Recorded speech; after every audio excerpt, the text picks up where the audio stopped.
Yeah. Get high rapper. The man hour. You already know. It's live. It's raw.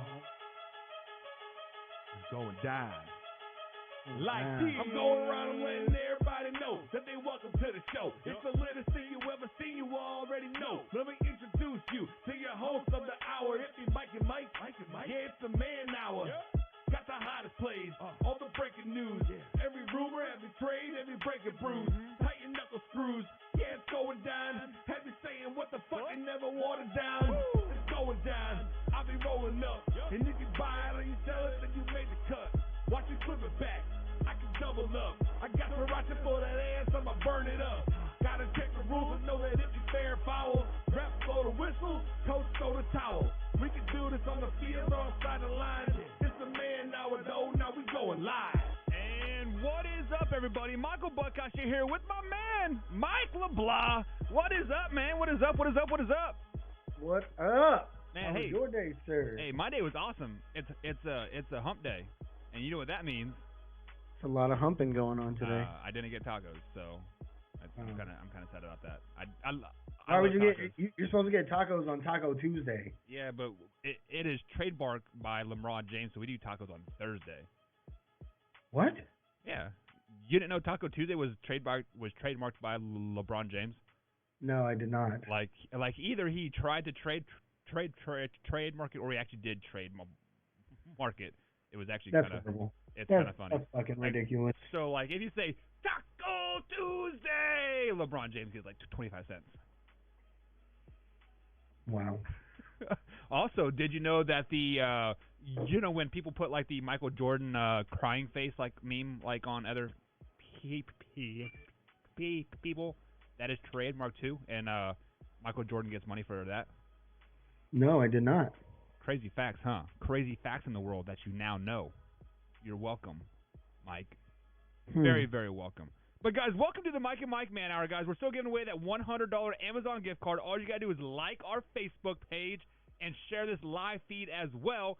And if you're feeling generous and want to talk some shit on some sports, join one of our Trash Talk groups. We have NCAA Trash Talk group, which Mike would love. We have some general sports talk, Trash Talk groups, and some NFL Trash Talk groups as well. Very exciting stuff over there. But, Mike, how was work today, man? Did you have a good day at work? It was fucking busy. That's always a positive thing, though, right? Sometimes it's a positive thing when you're busy, and then other times it's just like, fuck.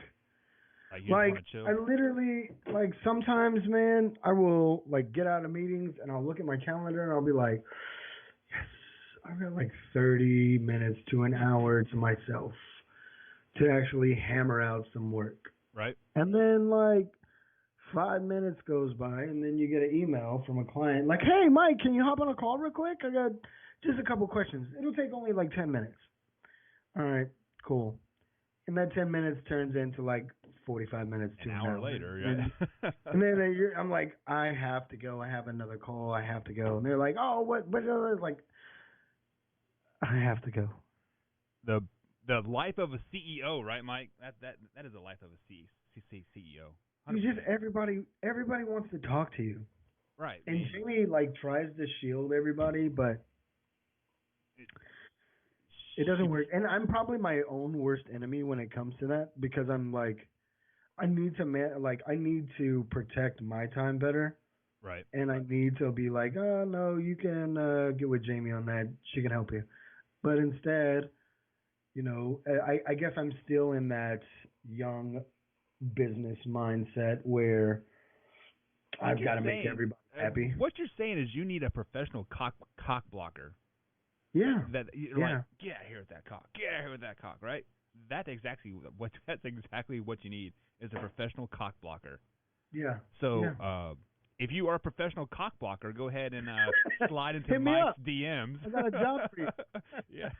So Mike, like I was telling you, my parents are in town, helping us TLC the house, get it ready to put the for sale sign in on Monday. That is our plan. And a little insights about me and a little bit about my life. Cindy's dad passed away when she was young. He was killed by a drunk driver, and then her mom is dealing with some cancer stuff, right? And when people just like they don't mean to say stuff, but when they say it, it just rubs you the wrong way. Yeah. Like man, you've aged, or it's just something subtle, just like that. Well, somebody said something to that to Cindy's mom, or to Cindy about her mom earlier today, and it just rubbed us the wrong way, and it just like how would you deal with something just like that? Like, do you confront the person about that, or you kind of just like let it slide? Because like I kind of feel like I got to like stand up and protect my wife about that situation. Like, Yeah, I'd probably stand up and say something. Yeah. I mean, but that's just kind of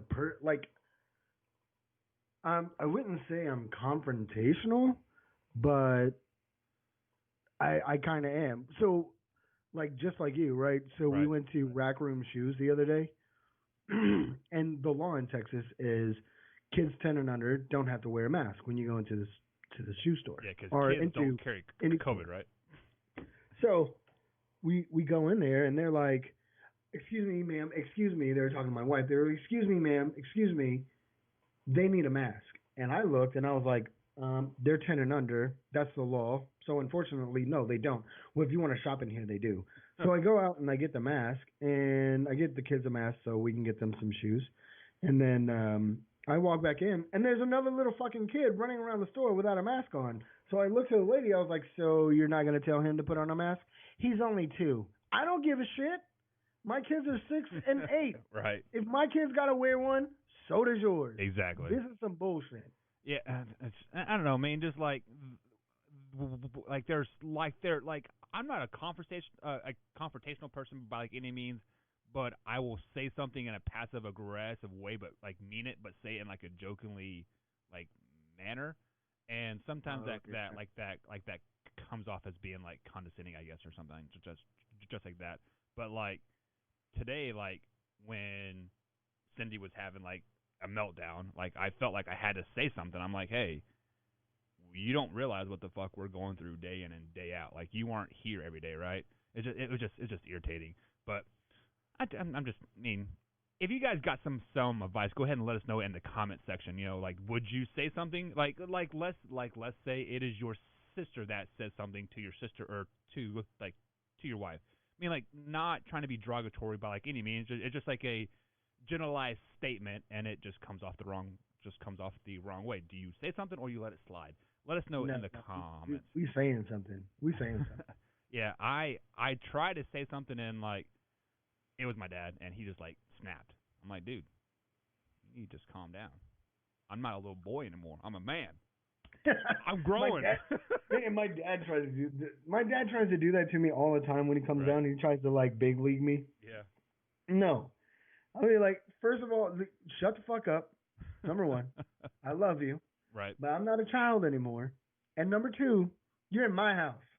Yeah. My house. Yeah. I've just let my parents get away with like so much stuff in the past. Like, they kind of just like, let's be honest.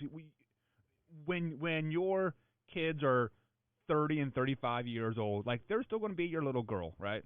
I mean, that's just the way it is. They're still going to be your little kids, like, at heart in the end.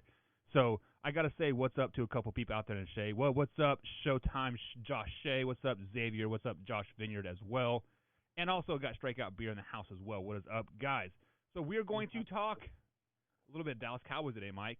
Your team, Man, Dallas Cowboys. I'm pretty excited about. We got some breaking news. About an hour ago, the Cowboys signed former Vikings defensive end Everson Griffin. Last year, he finished with 41 tackles. 26 of those were solo, 11 tackles for a loss, 8 sacks, 1 interception, 2 pass defenses, and 15 starts. Don't get me wrong, he's no Khalil Mack or Von Miller or, nobody like that. But I think someone like this on the edge, really can help the Cowboys, because now we've got a little bit of depth at defensive end. So I think it's a great sign. I'm super excited about it. Yeah, I mean, the good thing about like defensive ends and defensive tackles is you really can't judge too much off of their statistical like feats like the past year, because when they are such a dominant force, the other team just runs the other way, right? I mean, Yeah. like that's just the way it is. Like look at Chris Jones for like example for the Kansas City Chiefs. I think he only had like 27 tackles last year. I think, but he literally shut down a half of the field. Like they ran the other way. Just so. Yeah. A great addition. It just adds more depth Right. to an already. I mean, you got Gerald McCoy. Yeah, I forgot about Gerald McCoy. Yeah. Tank Johnson. Didn't So they it just adds. draft a defensive end as well? I believe they did in like the 4th or 5th round. Yeah, his name slipped in my mind. But it was great. Yeah, Mike Reeves. Mike Reeves, you definitely know about Everson Griffin. Yeah. As a Vikings fan, shout out Mike. He's coming from your team, so yeah, man, great addition. I'm super excited for that. You know, that kind of makes me wonder what is going on up there in Minnesota, because they trade off Stephon Diggs, they let that guy go, and then they signed Kirk Cousins and Mike Zimmer to extensions. Like, what are they really doing up there? I mean, that seems kind of weird. Yeah, Reeves, let us know in the comments. What are your Vikings doing, man? Yeah, I mean, it almost seems like they are content of being mediocre for the rest of their lives, to be honest. Because right now they are mediocre. I mean, the Lions are going to own that division. The Packers are going to beat them twice. You're going to trigger Mike Reeves.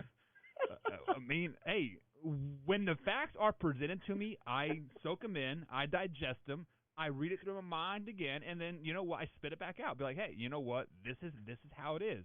The Vikings are signing mediocre Kirk Cousins that can't win a primetime game to save his life. Sorry, he won one because the refs helped him, right? And then you guys signed a coach that. I mean, would you want Mike Zimmer on the Dallas Cowboys? I don't think so. No, I don't want Zimmer. No, I'm perfectly happy with Mike McCarthy. Mike says, "Don't worry about us. Watch your own bobbers." You know, Mike, we don't have to fish because we have a great team over here. Mike has a great team in the Dallas Cowboys. I have a great team in the Kansas City Chiefs. You are the one bobbing, a.k.a. fishing for talent, right? And Kirk Cousins. I mean, I don't know if we can call the Cowboys great, man. They still got Dak Prescott at quarterback. You know what? If you listen to RTF Sports Writers here, if you head over to rtfsportsnetwork.com, click on that blog section, Mike Fink polled, I believe it was 6 people in the RTF community, and I believe Dak Prescott was number 6 or number 7th ranked quarterback from the RTF team here. I didn't have him in the top 10. But he said, "Oh, the Cowboys going to win like the Warriors. CeeDee Lamb is like KD, baby. We are going to talk about that next, Mike. So let's go ahead and take a quick little break here and talk about what Michael Irvin said about CeeDee Lamb. So, guys, we're going to take a quick little break. Man, there's getting ready to be a Twitter war between like Stephen A. and Michael Irvin, like, isn't there? Oh, I know. I can't wait to watch that. All right, guys, we're going to be right back talking CeeDee Lamb, the Dallas Cowboys, right after the break. We'll be right back.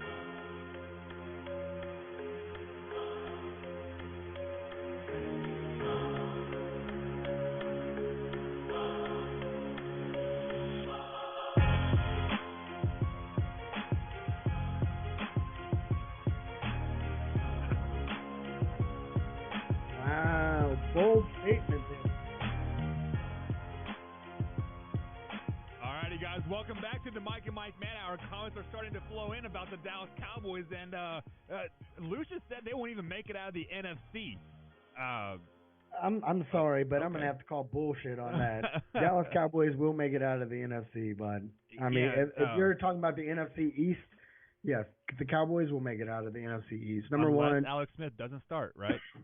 Yeah, if Alex Smith doesn't start, you don't have to worry about the Redskins. Or sorry, damn it, the football team. Football team. That that one football team with that one name. Yeah, that football team. So you don't have to worry about them. Carson Wentz can never stay healthy, so not worried about the Eagles. Giants are always dangerous. I mean, like you can never. Yeah, Giants are always dangerous. You know, I think Danny Dimes. has a semi-productive season. I think we see him regress and take a step back this season, especially now that you have a whole year of game tape. And again, you don't have an off season. Sophomore slump always, right? Sophomore slump. You don't have an off season, so that even adds to that sophomore slump. I think the Dallas Cowboys are the best team in the NFC East. Honestly. Can I make a bold statement right here on the Mike and Mike Man Hour on August 12th, 2020 at 10:13 at night? Danny Dimes is a league MVP in 5 years. Ooh. He has at least one league MVP in the next 5 years. I don't know about that. So. All right, guys. So let's go ahead and get into what Michael Irvin said about the Dallas Cowboys. He said, let me pull it up. I don't have the quote on me, but he basically said when the Dallas Cowboys drafted CeeDee Lamb, it was like Kevin Durant going to the Warriors, a.k.a. an already established superstar going to a super team to make this super team, right? First things first, Mike, I know you are on the CeeDee Lamb train 100%. But he is not an established receiver. I do see where Stephen A. Smith is coming from. Oh, wait, hang on. You are backpedaling now because you're like, I am all for it. No, I mean, I'm all for it. Yeah, no, I think CeeDee Lamb is going to be great. But to compare him like KD was already an established superstar in the NBA when he went to the Warriors. CeeDee Lamb is not established. He was a great wide receiver in college. That's college. Right. We all have seen great college players go into the NFL and be busts. Matter of fact, I believe the stat is over 50% of the NFL players drafted after the first round are drafts. Yes, CeeDee Lamb was drafted in the first round, but it's a 27% bust rate in the first round as well. So you got to think, like, he played for Oklahoma, right? How many Big 12, which is in the Big 12, but the Big 12 is really not known for secondary, right?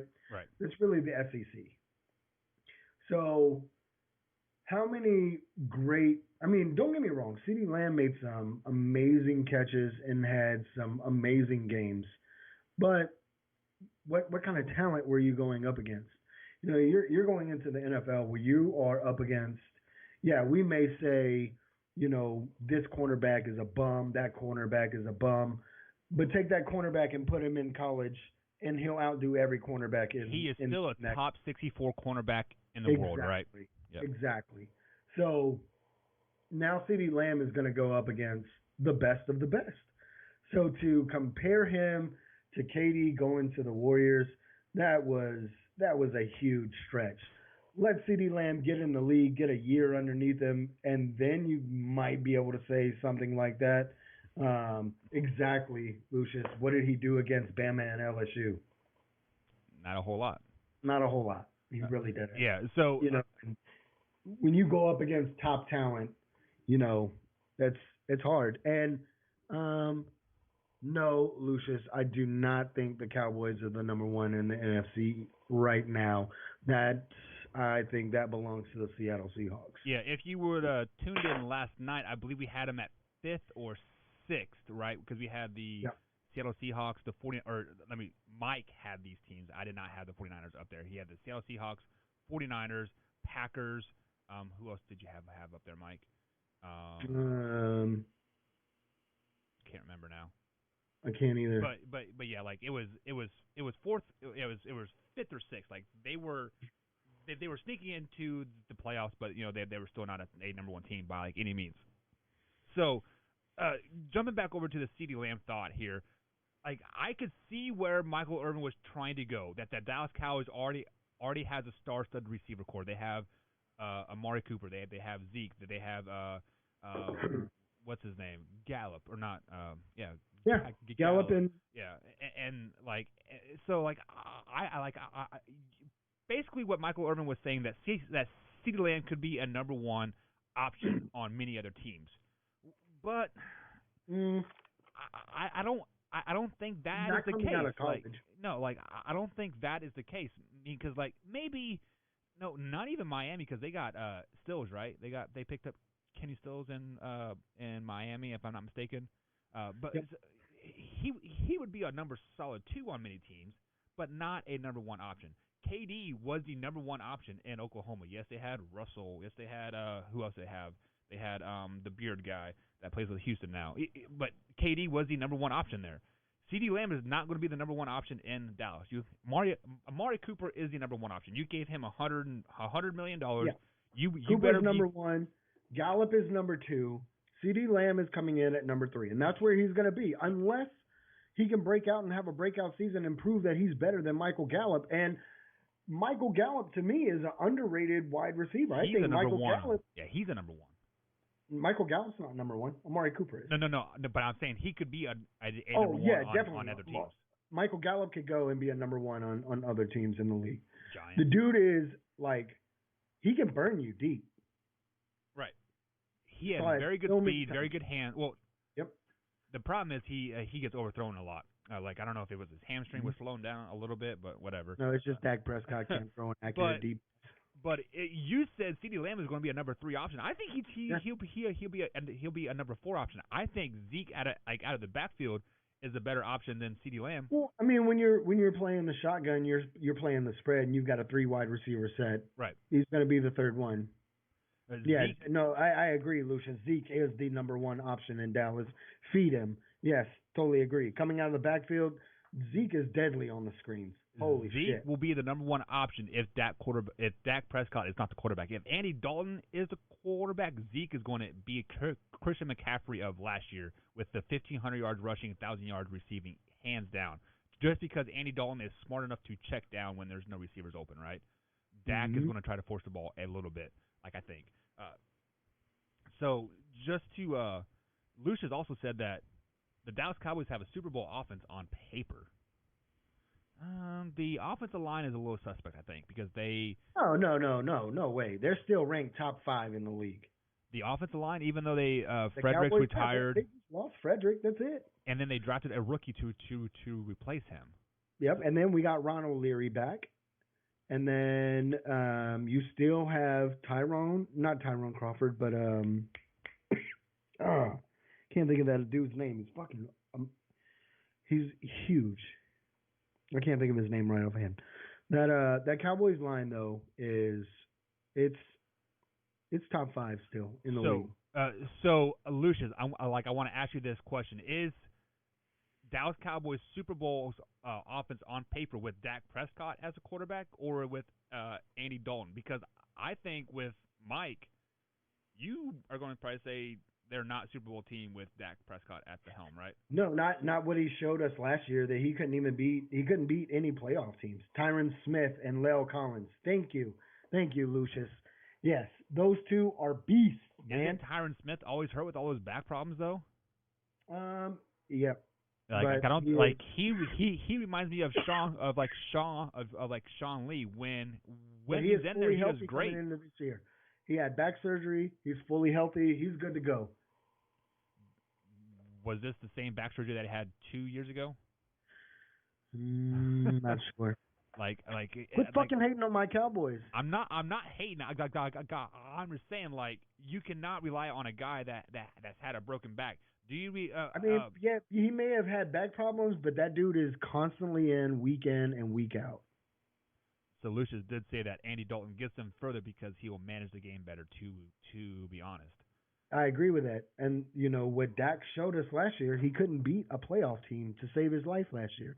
And not to mention, he fucking lost to the Jets. Well, let me ask you this, Mike, because you are an habitual Jason Garrett hater and you're a habitual Dak Prescott hater. Was the meshing of a Dak Prescott and Jason Garrett just a recipe for disaster, making Dak Prescott lose these games, or did Dak Prescott actually lose these games? Because I want to chalk it up to Jason Garrett. There is a reason why Jason Garrett. No, I chalk that up to Dak. 100% to Dak. You got to think the Cowboys lost.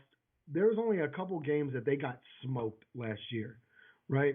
The other games that they lost by 7 points or less. Okay. And if you go back to a lot of those games, Dak left points on the field on every single game. Okay. He would overthrow Gallup 2 or 3 times a game. He would overthrow or underthrow Amari Cooper.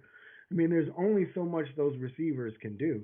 And then you can't just hand the ball off to Zeke every single play. That's the recipe, right? That's the recipe to beat the Cowboys. Right. You stop Zeke, right? You stack the box and put pressure on Dak. That's it. That's how you beat the Dallas Cowboys. So let me tell you why I think it was Jason Garrett. I hear what you're saying. Points were left on the field. He threw costly interceptions. He overthrew the pass. I get it. But let's flash back to the last game of the season, Week 17. All they had to do was beat the Philadelphia Eagles, and they win the division. They slide into the playoffs, right? That was Week 16. Or week 16. I'm sorry, my mistake.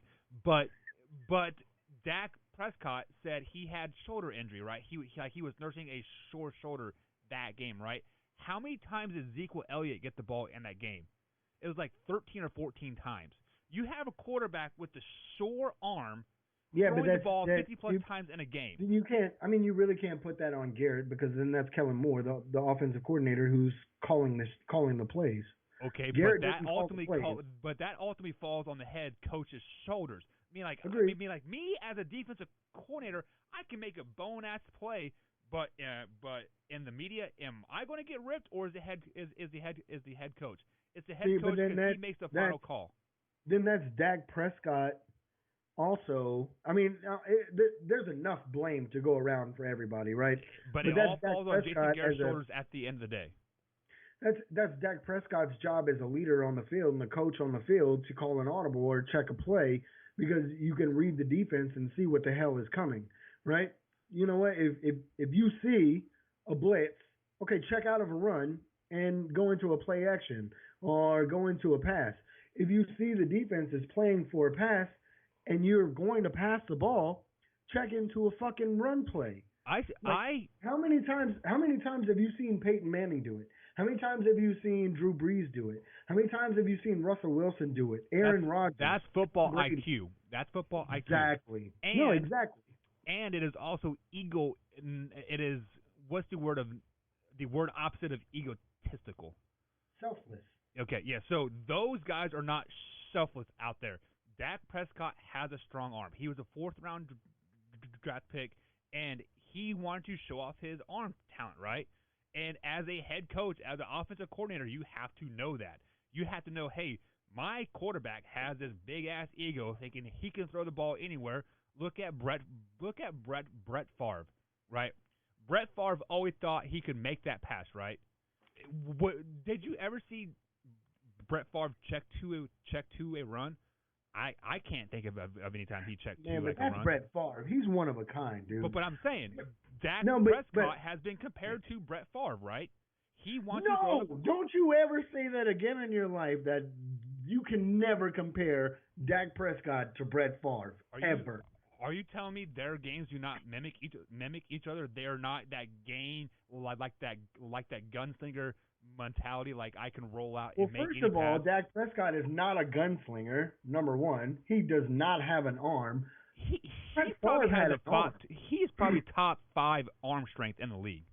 No. Yeah. No. Not even accuracy. You need to go. I'm not talking about accuracy. I could care less about accuracy. I'm talking about pure throwing the ball on a dime, hash to the opposite sideline on a 15-yard out route and getting the ball there like that. Dak Prescott can do that. Okay, I'll give you that, but it's not accurate and it's not where it needs to be. But he has that arm strength and he wants to show that off over and over and over. When Jason Garrett and Kellen Moore is calling those plays, he's going to throw those plays. A person off the street could do that. Okay, so but people praise Lamar Jackson because he has this arm talent, but he is inaccurate and he's a league MVP, right? Dak Prescott's the same mold, the same exact mold. No, Lamar Jackson's not. Lamar Jackson's pretty accurate. Pretty accurate 50% of the time, right? No. I would take Dak Prescott over Lamar Jackson. Like you are crazy. I'm being flat out honest because I know that Dak Prescott can re, he can accurately deliver a ball most of the time. When he is set in the pocket, he can deliver a nice solid throw. Now, yeah, 5 or 10 yards. I'll give you that. Yeah, okay, for sure.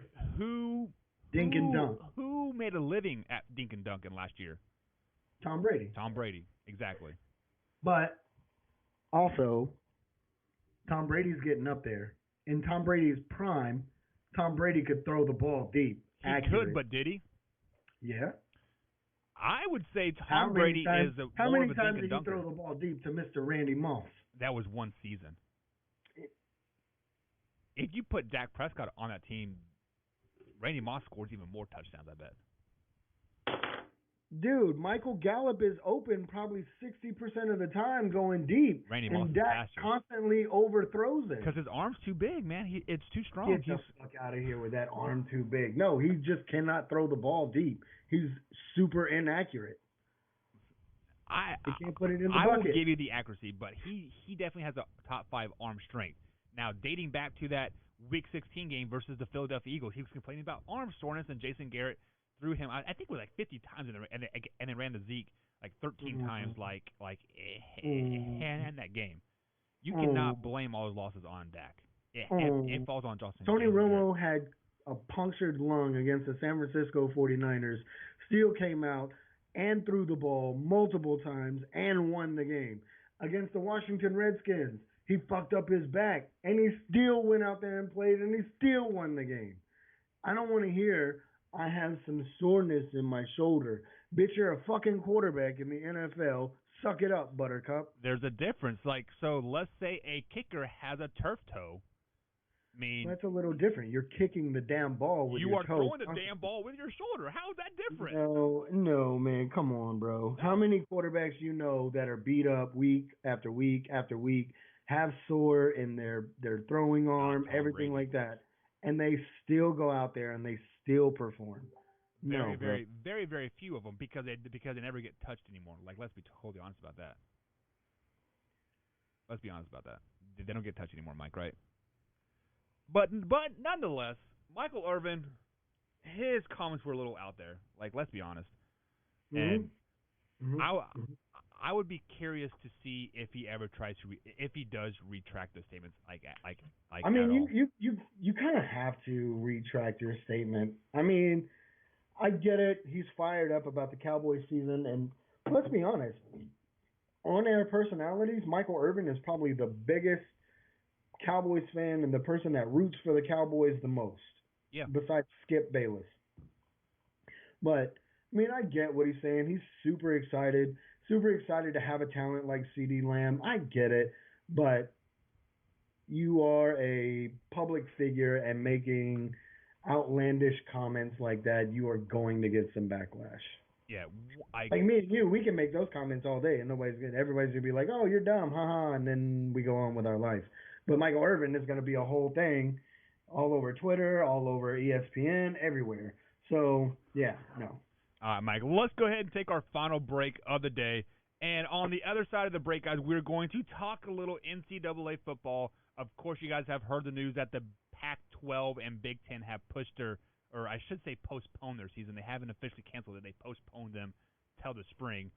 But there are some teams that still want to play football. Let's go ahead and talk about that on the other side of the break, Mike. We'll be right back right after this, guys.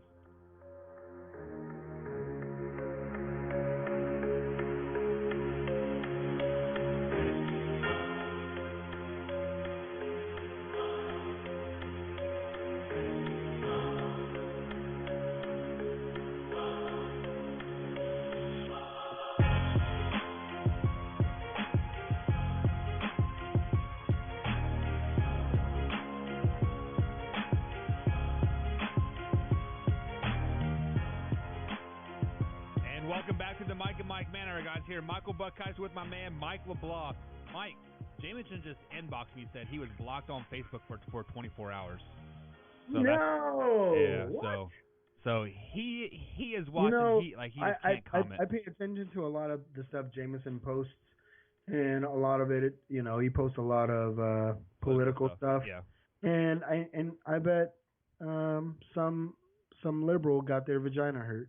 of what he basically he said Trump and guns in the same sentence, and they said nope, you can't do that. So Jameson, what is up, man? I thank you for tuning in and day out, man. You are definitely much appreciated over here on the Mike and Mike Man Hour. But Mike, let's go ahead and get into your favorite sport, college football. The college football expert over here on the Mike and Mike Man Hour. And as you guys heard us talk about since Sunday this week, there's been big news all week. First broke here on Sunday night that we said that the Big Ten was going to cancel the college football season, and obviously that came true here.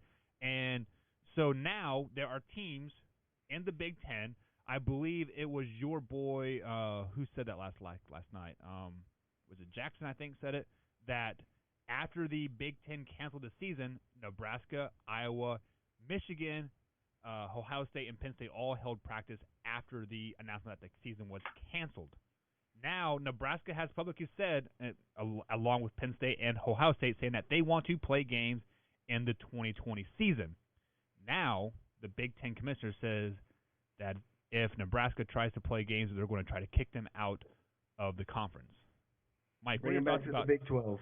Bring them back to the Big 12. I would love to see Nebraska and Texas go at it again. Those are some really good games back in the 90s. Mm-hmm. Really good games.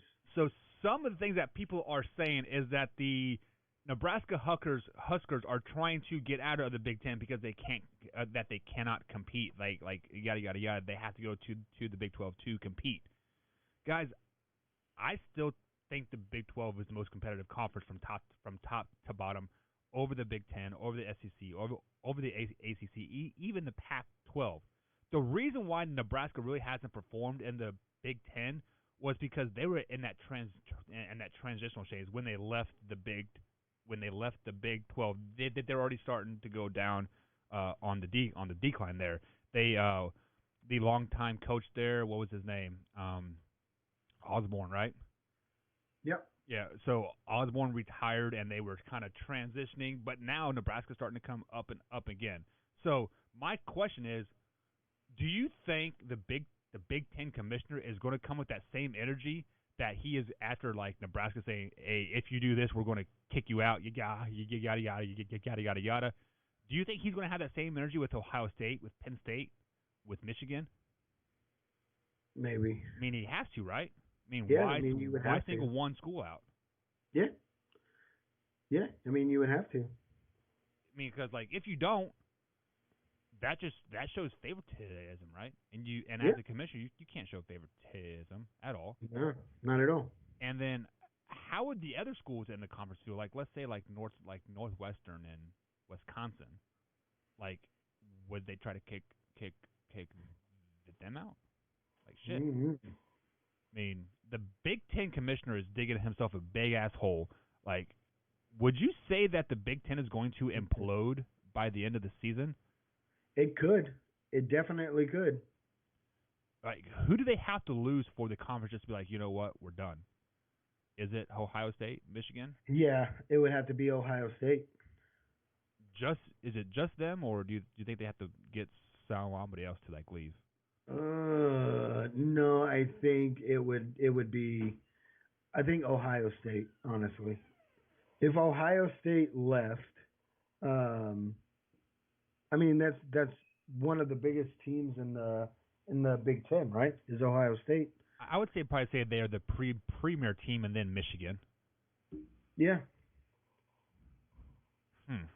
It just, I got a fly flying around. Hold on. It just raises concern to me. Like, why would you not want teams to play football? Like, are you trying to flex your muscle like a tad bit here? Just be like, look, I'm in charge. You guys have to stay here because of this, and this. And if you don't, I'm just going to kick you out. And, like, does this guy really don't think that the other Power 4 conferences won't try to pick up Nebraska? I mean, I'm sure the Big 12 would welcome Nebraska back with open arms. Yeah, for sure. I bet you the ACC would love Nebraska. Get another powerhouse like a big name up there along with Clemson. I don't think they go into the ACC. I think they go back to the Big 12, honestly. Well, but like I'm saying they would go to the Big 12 too, but I think the ACC would welcome them with like open arms too. I mean, like, hey, yeah, you can come, you can play here. The SEC, I'm not for sure how those divisions work if they're even, because they have like 16 teams. Like I don't know if they're 8-8, so if they would add just like one team, but I really think if Nebraska left the Big Ten, you were going to get teams like Iowa to leave too. So there's two teams vying for a big Big 12 bid. They want would Ohio, that makes it interesting, because then would Ohio State leave the Big Ten and maybe go to the Big 12? But I could see them going to the SEC. I don't think they would go to the SEC because they would have to compete with like Alabama and LSU year in and year out, and they don't want that. I think that's what Ohio State wants to do. I think geographically the ACC would make most sense because you do have like Clemson's right there, right? And geographically, the conferences make absolutely fucking no sense. Right. True. I mean, you got the Big 12, who you got West Virginia and Iowa, and like everybody else is basically in Texas and Oklahoma. Yeah. So, I mean, geographically, none of these conferences make any damn sense. You are 100% correct, but like, if the Big Ten were to explode, implode, I should say, I would like to see Wisconsin, Minnesota. What's the other one up there? Minnesota State. If the Big Ten implodes, is this a setup for a super conference? It has to be, right? I mean, because like I don't think because you have to think like this. Like Ohio State and Michigan have such a huge rivalry year in and year out. They don't want to separate conferences, right? They're going to go where the other team goes. Like I think. Then you have to think about rivalries, because then you have Ohio State, Penn State would travel together. Michigan State would fall into that mix too, and probably like Purdue, like as well would kind of like follow into that mix. And then you have the other side, Nobody gives a shit about Purdue. We talked about this last night. When have a Heisman Trophy this year in Rondell Moore. Remember that name, Rondell Moore. No. Who would think otherwise? No. Sam Ehlinger is going to win the Heisman Trophy this year. Rondell Moore, if he plays, I think he's sitting out for COVID. Sam Ehlinger. Sam Ehlinger from Texas is going to win the Heisman. The only way he is going to win the Heisman is by default, because the Big 12 is going to be the only conference playing. The SEC and ACC are still going to be playing. Hey, let me ask you this, because they said that the Pac-12 and Big 10 are moving to spring, right? Mm-hmm. So do they push the No, they're not championship moving to like spring. June? They want to move to January, where they can still have a season and be ready for the NFL draft. Yeah. What's the difference between now and January? We don't want to have a vaccine by then, are we? I mean, Russia already developed one, so. Do you trust the Russians? I mean, yeah. With coronavirus, yeah. I mean, I know Putin is a fucking evil son of a bitch, but very proud of his country and very proud of his people. So no, I don't believe that he is. Huh? This is the Russian spy station. Like, I don't think he's putting his people at danger. I think, if they have developed the vaccine and it works, then that's another thing for Russia to say. Like, hey, fuckers, we developed the first vaccine. Fuck you. And then the Americans are like, oh, it doesn't work because we need COVID to happen for another few months till November, right? Till November 10th. Yeah. I mean, I get, but like you are 100% correct. Like, if the Big Ten forces Nebraska out, they kick them out, they make them pay, a conference buys them out or whatever. The Big Ten is going to implode, because I think other schools are going to follow Nebraska out because they want to play football in fall. They want to compete for a national championship in fall. They want to have their players bid for the Heisman in fall, right? And then you come back to the flip side. If they're playing in January and the Big Ten doesn't kick out Nebraska and Ohio State and Penn State, do those guys turn around and play in January too? think about this. How bad does it hurt recruiting for the Big Ten? Ooh. Think about that. I don't know, man, because How bad does it hurt recruiting? I don't think it hurts recruiting that bad because of the fact that there's a lot of high schools getting shut down too. So they're like, hey, they're looking out for our safety, right?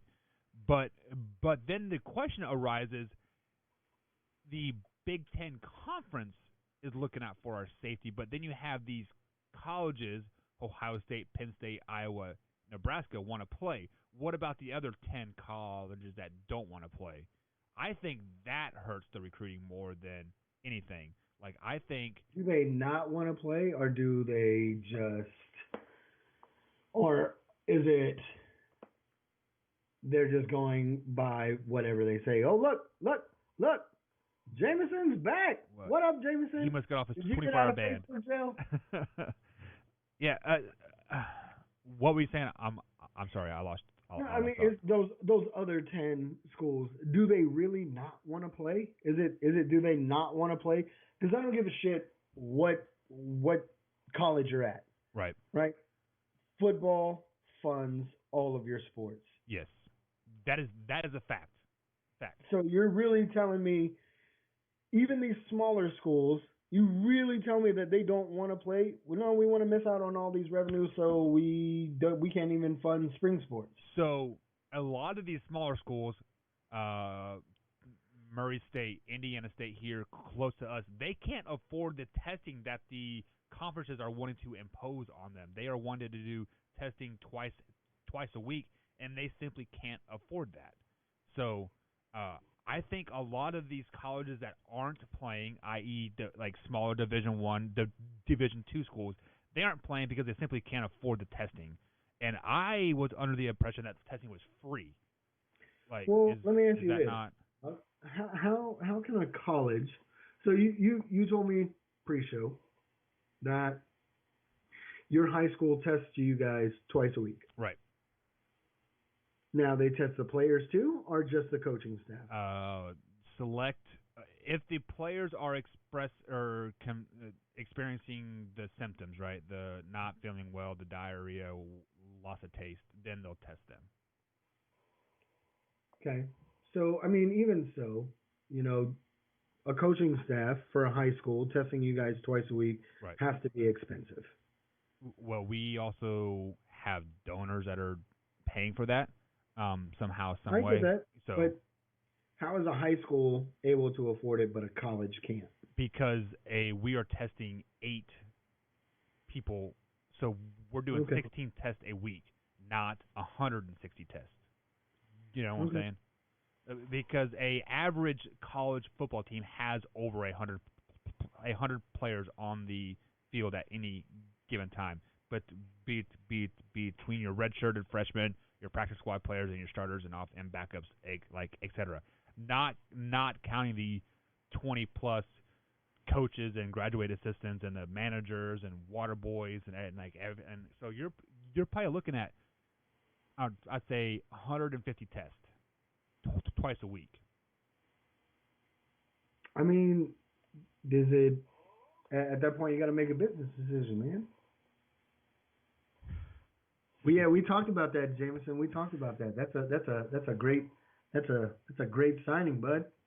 He does bring up a good point though. 32 years old. That's okay. That's okay.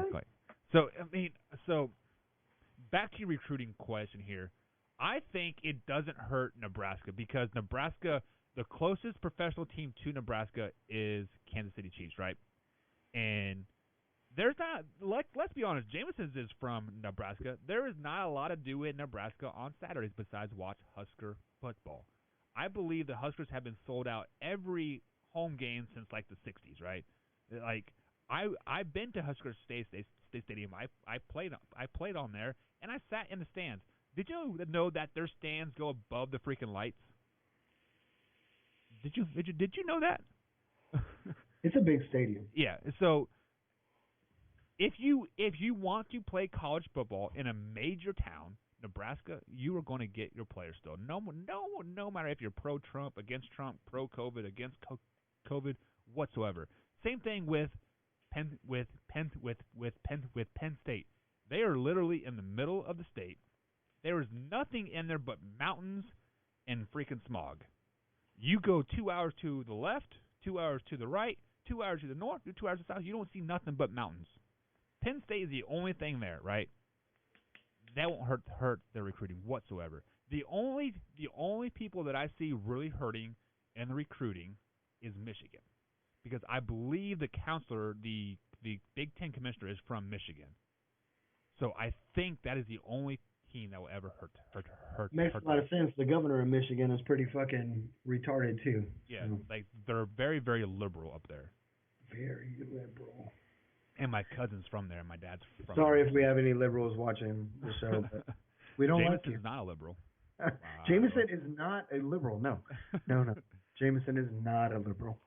So speaking of liberals, let's go ahead and shift gears again. Let's go ahead and talk about some Dallas Cowboys again, Mike. We were talking earlier, Jerry Jones was on the news saying that the Dallas Cowboys will stand for the national anthem this year, since they've been doing it since 2017 with toes on the line, chest up, looking at the flag. Do you agree with his policies? I do, man. And it has nothing to do with anything else but these boys are here to do a job. They're here to play football. I get it. You are athletes. But at the end of the day, Jerry Jones is your employer. Period. Yep. He's your employer. He pays you a fee for your services. He is your employer. Yep. That's with any sports team. If the policies are toes on the line and you're standing up, hey, you got to do it. That's just what it is. Right. If at my company, if I require you to be, even though we work virtual, if I require you to be in a button-up shirt and a pair of slacks all day, guess what? To work here, you have to be in a button-up shirt and a pair of slacks. Period. Now that's not how I do it, but I'm just making an example. Like at the end of the day, you are employed by the Dallas Cowboys. It's not because, you're a superstar and you're this, you don't have to abide by no rules. You just go out there and play. No. There's still a code of conduct for each team. Exactly. And it may create a whole lot of buzz, but Jerry Jones is doing this for a reason. We're not getting involved in all these politics. We're not getting involved in all this outside stuff. Look, we have done it this way since I've taken over the Cowboys. This is how we're going to do it, and we're going to do it this way. No ifs, ands, buts about it. And just like any employer, if you don't want to do it this way, you're fired. Go find somewhere else to work. I actually brought up all those same exact points that you did in a trash talk group that I am a part of, because I believe they posted something about the Pittsburgh Steelers saying that they have to stand for the flag and like all that stuff. And I said everything that you just said, and people said that's exactly why people don't support small business owners. Are you telling me that the Pittsburgh Steelers and Dallas Cowboys are small business owners? They make billions of dollars a year. You're not small business owners. Come on, when you make $1 billion a year, you are not a small business owner. I'm sorry. You are exactly right on that. But Mike, let's go ahead and get to the 2-minute warning, man. That'll bring us to the 2-minute warning. And tonight on the 2-minute warning, guys, I want to basically bring up college football again. I mean, I am a high school football coach, and we have recruiters out at the field every day looking to get our quarterbacks and receivers in, because we have a fucking awesome team, right? But what I want to bring up here is that if football is moved to the spring, you have to move all football to the spring. You cannot have 3 conferences play in the fall, a couple conferences play in the spring, couple of them play in the summer. Like it's not going to work like that. How does recruiting work then? Because we have kids that are signing to colleges in January. Are they eligible to play in that spring ball? Like, do they get a year of eligibility extra because they're only been on campus for 2 weeks, for 3 weeks? This is why the NCAA just needs to go away. There is no bylaws for this. The NCAA has no corporate structure whatsoever. Either hire a voice for the CEO of the NCAA, or just implode the NCAA as a whole? Because the NCAA as a whole, the entity cannot govern all the sports that are a part of college. They need to isolate it to football, to lacrosse, to basketball. NCAA, just get out of here. Let's form a super conference. Get a CEO for the super conference. Get a CEO for NCAA basketball. Get a super conference for baseball. Get CEOs for each. That's all we need. Mike, any thoughts on that? No, I agree with you 100%. I'm so tired of the NCAA. Make it a super conference. Be done with it. All right, guys, that is going to be it for tonight. Join us tomorrow, the last night of the week, Mike and Mike Man Hour. Tomorrow, 10 p.m. East Coast time, right here on the Facebook channel. Also on rtsportsnetwork.com, noon edition. Mike, have a great night, brother. Cheers, fuckers.